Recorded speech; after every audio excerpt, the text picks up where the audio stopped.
এই সিরিয়ালটা দেখলে আমার খুব কান্না পায়। হ্যাঁ, এটা খুব দুঃখের সিরিয়াল। তোদের ভাইগুলো বেশ ভালোই আছিস তাই না? এ কি ফুটো, তুই এখন লেওরা এক হোমোচোদার জন্য আমার ঘুম উড়ে গেছে, আর তোরা এখানে বসে বসে সিরিয়াল দেখছিস?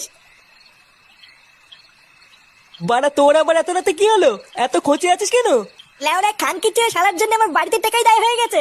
তোদের ভাই হোমোচোদার বাল প্যান্ট খুলে দিচ্ছে, প্যান্টের ভিতরে হাত ঢুকিয়ে নাড়ি দিচ্ছে। বোধা এইভাবে কি থাকা যায় নাকি? এই গার মেরেছে ফুটো, তোর শালা যে এইরকম, এ তো আগে জানতাম না। ভোদা জানবে কি করে আমার শালা যে হোমোচোদা সবাইকে বলা যায় নাকি?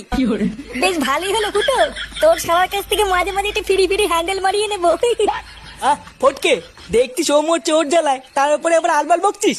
বাড়া তোরা কি কিছু করবি নাকি আমি একাই ওই শালার গুষ্টি গুদ মেরে দেবো? লেওড়া তুই অত মাথা গরম করিস না ফুটো। দাঁড়া, কাল সকালটা হোক, আমাকে একটু ভাবতে দে কি করা যায়, তারপর তো শালার ব্যবস্থা করছি।